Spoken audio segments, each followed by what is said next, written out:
Chances are you've probably heard about the Jason Belmonte vaping scandal that took place last week at the 2025 Players Championship. There was a lot of talk about this on social media, and in this video I'm going to look at exactly what happened and discuss all the information we have available to us, which includes who made the initial complaint against Belmonte and the response from Belmonte himself and the PBA. Now, some of this information comes from public social media posts made by bowlers themselves, but also from an excellent article from the 11th Frame. If you haven't heard of the 11th Frame, it's a great website that provides all the latest bowling news.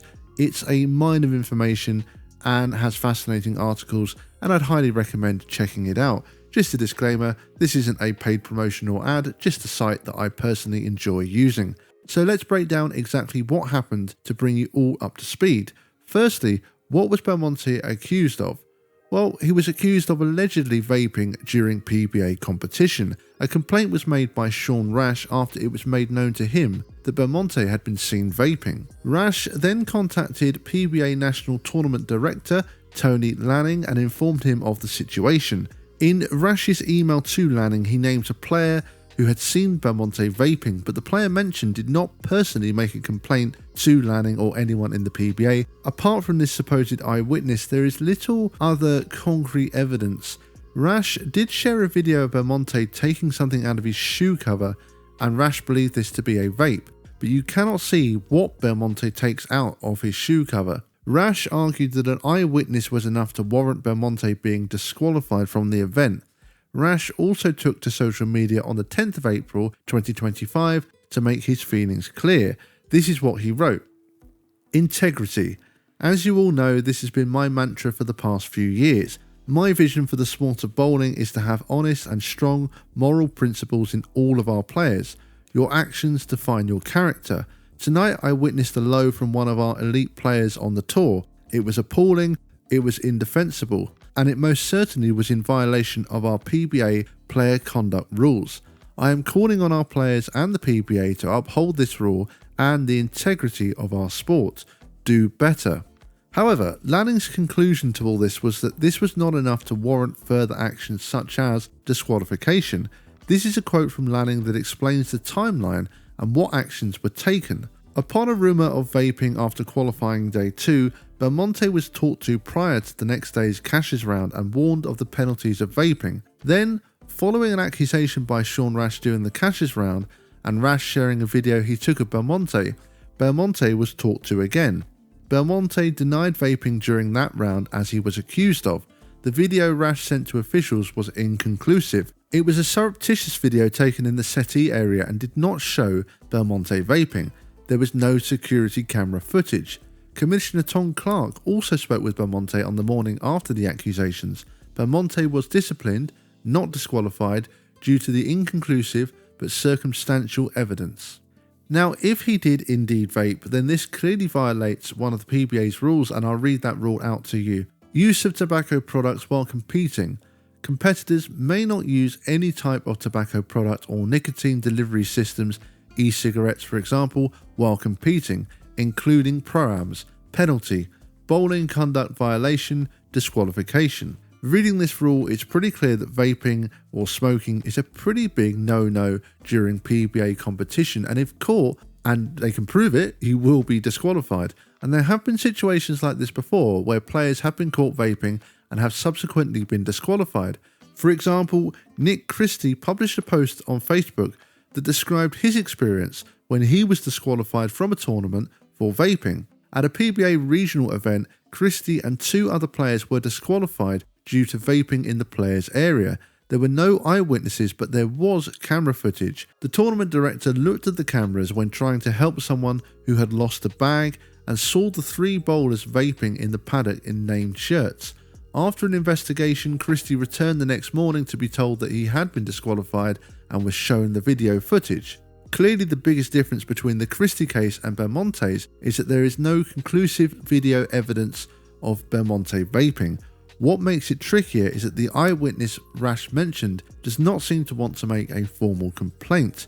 Now, all of this puts the PBA in a very tricky position because to the fans, it can look like there are one set of rules for the majority of bowlers and then another set of rules for others, and that's because Belmonte is such a big name in the sport, and therefore some have accused the PBA of not taking action because of who Belmonte is. But the PBA's side is that they have not taken any further action because they did essentially discipline Belmonte, but they have not taken further action such as disqualification because of the inconclusiveness of the evidence. Some have said that they could have made an example of Belmonte as a warning to others, but this is actually now almost being turned round onto Rash. Here is another quote from Lanning. No official accusation by another player was made. Rash's next day accusation was denied by Belmonte and unprovable. Rash seems to say he saw Belmonte do it, and that is not true. Subsequently, the unfortunate social media post by Sean Rash was misleading, harmful to the PBA and its players, and misguided. The language Rash used of appalling and indefensible behaviour was uncalled for and inane. The amount of rumours and comments due to that post accusing other players of infractions or Belmonte vaping in the settee area, or accusations of the PBA favouring players with selective enforcement are all baseless. Then, in an email that Lanning sent to Rash, he said the following: I fully understand that you do not agree with that decision, and that is your right. However, as a member of this organisation, you do not have the right to continue to call my decisions into question in a public forum, whether it be on social media, standing around the centre discussing with players, or any other outlet. You want to quote rules, but then you are fully comfortable violating 15.5.3 electronic media and have even reached out to other media sources to share your thoughts.